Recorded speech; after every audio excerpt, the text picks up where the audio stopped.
as we welcome Raj Goodman Anand to the show. He's the founder of Goodman Lantern, a team of native English content writing and software development services that help businesses sell better and grow faster.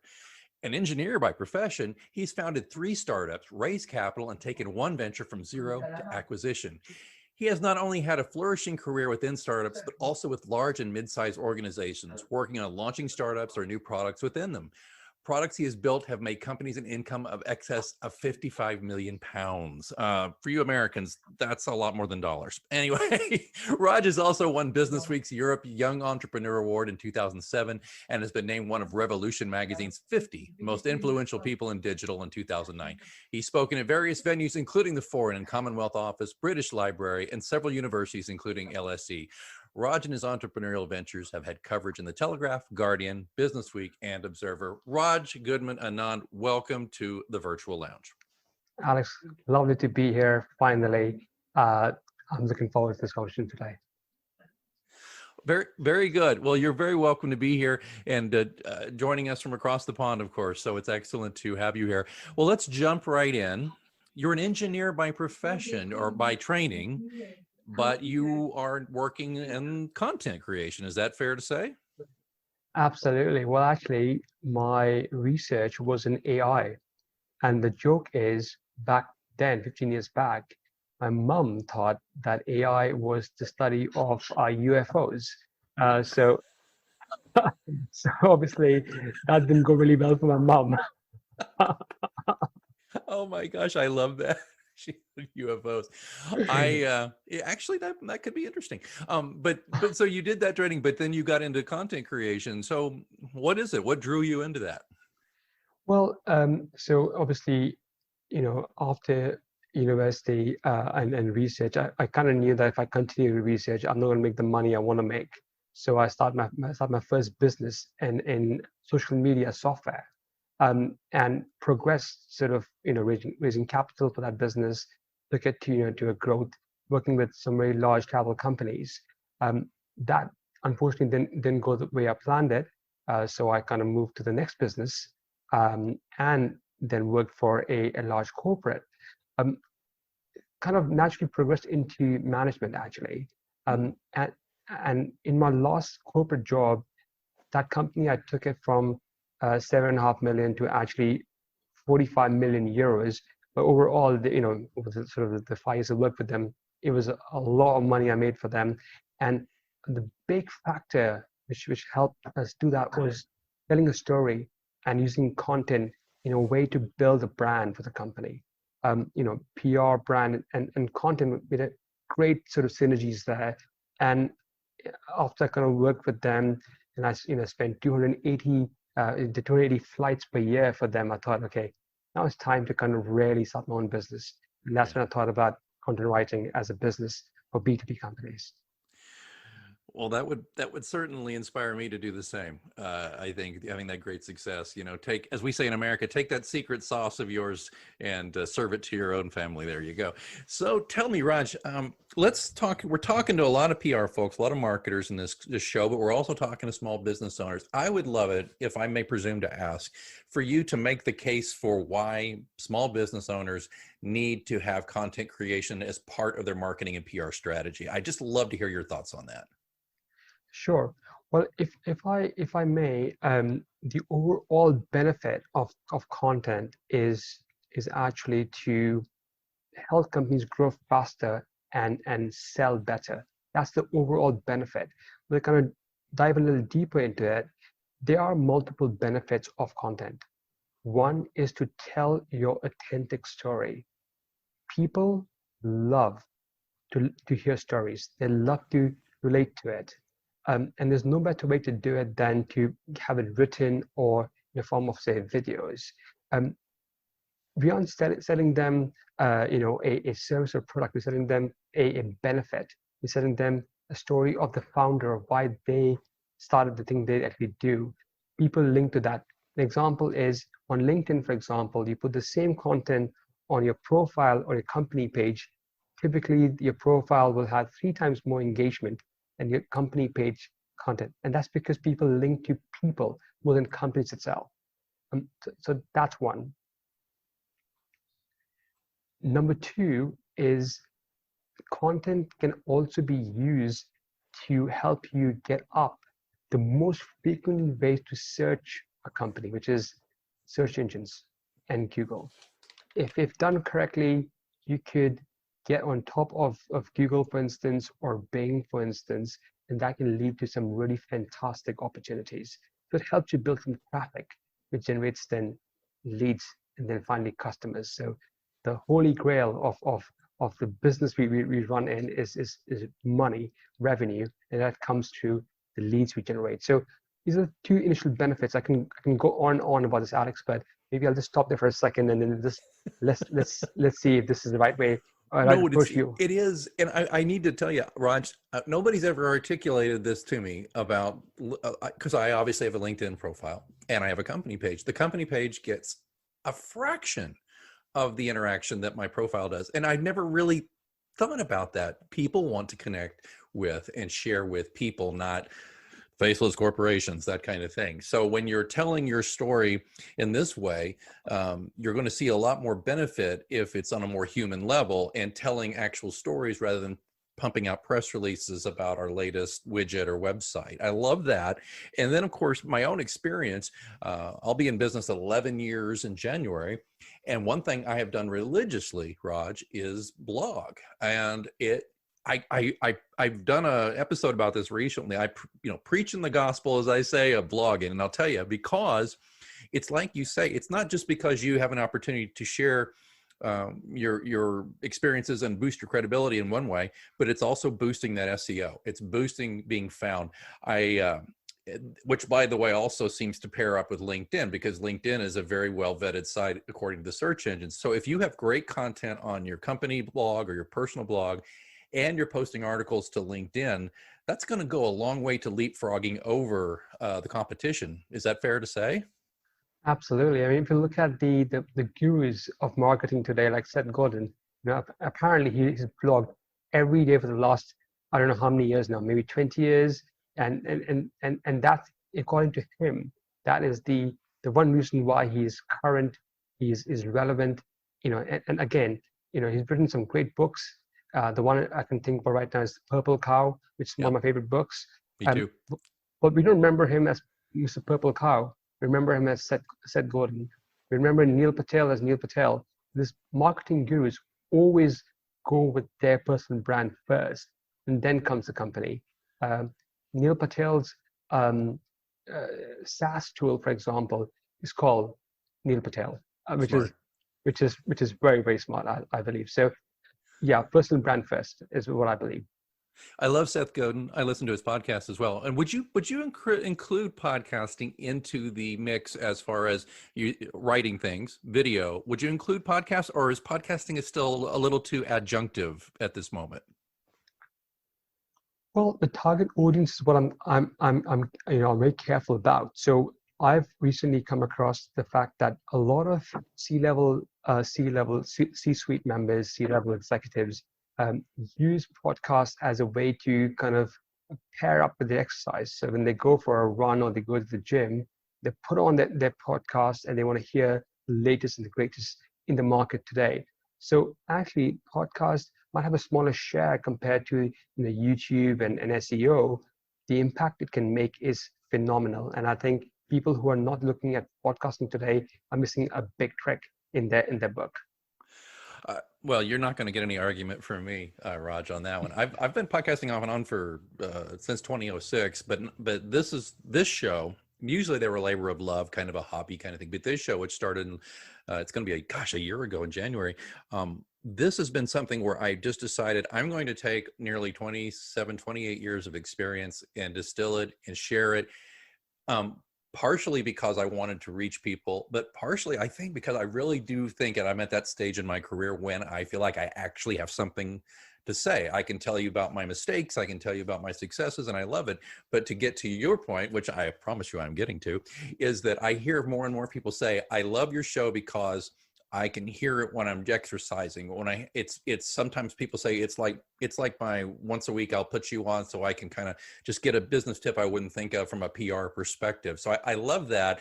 I don't for a moment think it's the main reason why I get work, but I think, as you said, I think it kind of buttresses what I've already been doing with the blogging, which is, folks, I'll just say it one last time here, is if you're not blogging, you don't have to blog, 7 days a week. Although when you're first starting out, I recommend you have a very consistent 4 or 5 day schedule.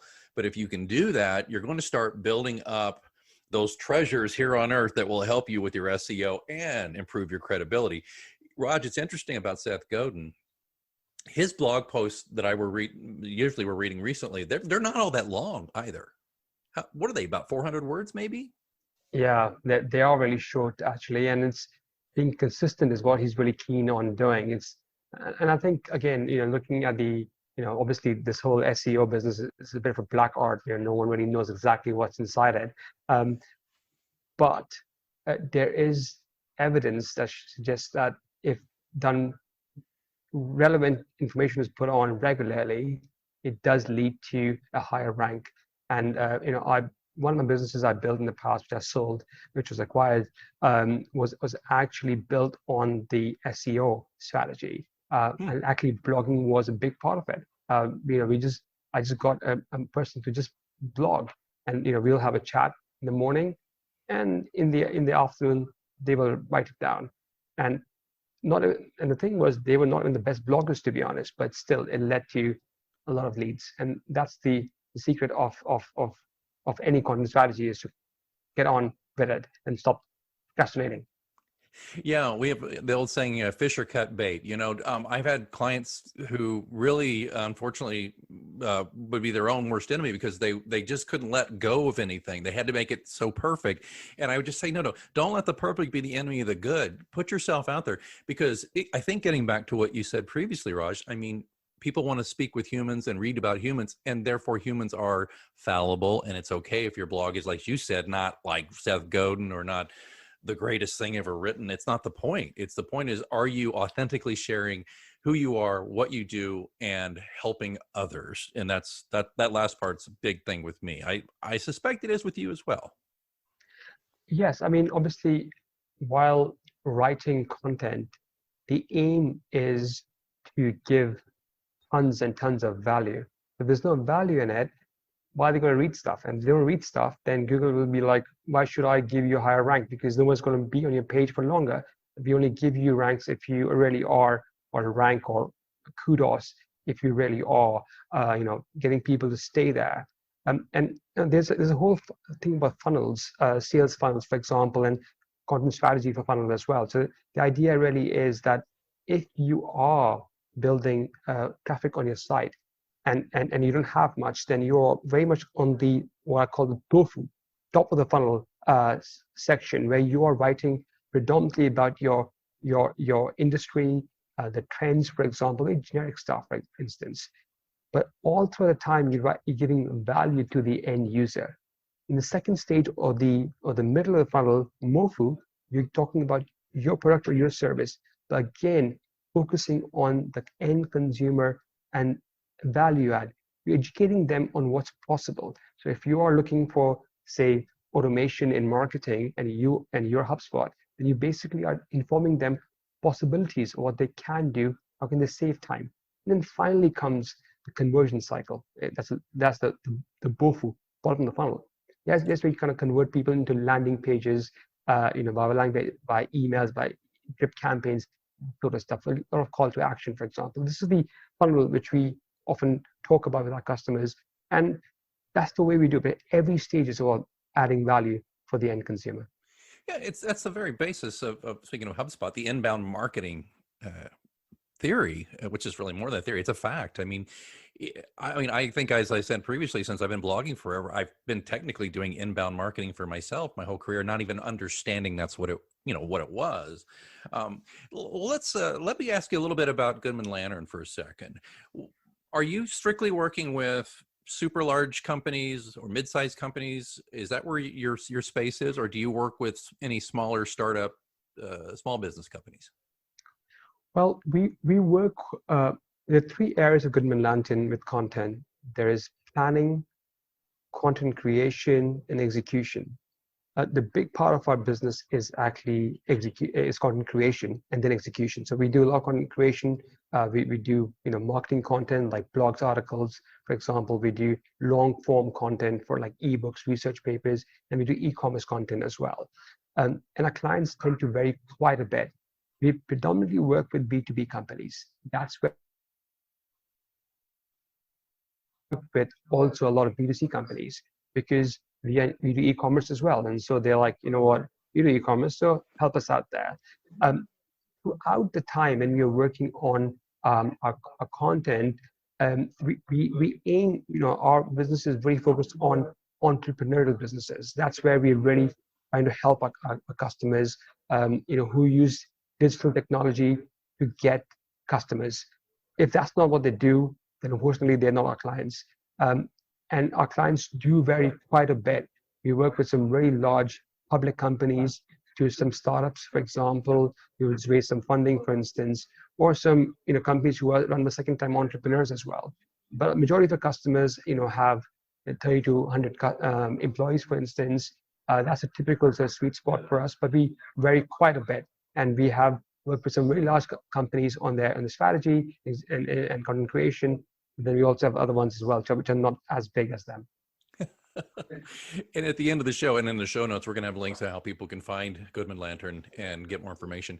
If I could just be mercenary on behalf of PR people, since that's what I do, I would love it if you would just tell me the one thing you wish PR professionals knew about what you do, the thing you wish we would do more of or do a better job of, and just be as brutal as you want. Well, I might go a little bit beyond just PR professionals. I think we are in the age of quick results, fast food. We have burgers, we have got pizzas which are prepared in like 5 minutes, and you've got them in your hand. And sometimes I get a call the customer, and they want results like literally in 2 weeks. They want the result. They want strategy planning done. They want content creation done. They want the execution done. They want the results in 2 weeks time. And I think to myself, I would love to do that for you, but good content and the creation of value from it is not realized in 2 weeks time. It takes longer than that. And the good thing about content is it's a gift that keeps giving. Once you invest in that, for years and years to come, it generates tons and tons of good good revenues, good sort of ethos across the company. It is a gift that keeps giving. And I think if people are just thinking long term in terms of content, they will see much better results from it. So focusing on the long term, but thinking long term, but as you say, act on the short term.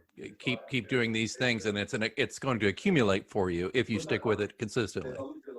Yes. So for example, invest in evergreen content, for instance. So one thing which I kind of get, I mean, every company is different. The strategy is different. There's some companies who focus on trends, fads and opportunities. Yeah. Some companies who focus on the long tail stuff. Some people thinking just long term and not short term. From my experience, if you're focusing on, from a content perspective, on evergreen content, which basically means stuff which is relevant today and will be relevant tomorrow as well, maybe 5 years from now as well, that sort of stuff is highly valuable, and it gets you leads all the time from an SEO perspective, but also from a company branding perspective as well. For example, if you look at travel, for instance, today travel is going through a very tough time, but if you're talking about the venues open in Bali, for instance, today, maybe in 5 years' time they're shut. They're not there anymore. So think about, for example, the actual resort, the beach areas, for instance, the quality of opportunities you can go within Bali, for instance, that sort of stuff, and not focus on the venues itself. It's a bad example, but I mean, I'm trying to say is think long term. Yeah, think long term. Well, one last quick question, another self-serving question, because I rarely get a content expert like yourself on the show. So like I said, I have 11 years of blogging, right? I found myself going back all the way to year 1 or 2 and just looking at some of it, and some of it's very cringeworthy, of course, but but I found some topics that I could update. So I wanted to ask you just a technical question. If you take a post from say 2011, and it's been there, and obviously it's performed, and it's probably petered out. I haven't seen a lot of hits on that particular page in a while, but if I refresh it and add new content, does that do anything SEO wise? Absolutely. So oftentimes, um, we would run a few campaigns for our customers within the same service agreement, where one part is building new content, the other part is refreshing content, and that's a big part because Google, for instance, likes refreshing content. It likes to see that you've actually updated the content and republished it for your site. So it gives you more brownie points. Thanks, Raj, because I felt like I was cheating a little bit. I thought, I've already written this. But the thing to remember too, and that's a silly thing to think, because the thing to remember is not everybody who reads your blog today was reading your blog 11 years ago. Okay, as we in our final few minutes here, we kind of touched on this before the show, but I think it's so important right now with the incredible strain all of us are under in the world. Folks, just to let you know, I send out a pre-interview questionnaire for guests, and I just ask, what do you want to talk about? And I was so delighted to see that Raj really wanted to mention talking about karma, about doing good and helping others. Can you just elaborate on your personal philosophy about that? Sure. So Goodman Lantern is my third business. I've stolen business before, and this business is not only about making money, but it's also about giving back. And for instance, Goodman Lantern is championing the ability for women to shine and to remove inequality, especially the gender pay gap. I mean, that's a big topic we're discussing and looking to change that. So we hire a lot of women in our company. We really want to encourage them. Same pay as male folks, for example. We want to help neutralize this whole industry of technology in digital that's male dominated, which is not a problem, but I think you should give an opportunity for women as well, because they haven't had the same opportunity in the past, and it's not fair. So this is also part of the UN SDG number 5 to give an opportunity for women. So we hire a lot of women. We want to make sure that they get an opportunity to run and have a flexible lifestyle. This is something that I've seen all the time with my women team members, that they need flexibility. And so we have built a company to be fully flexible.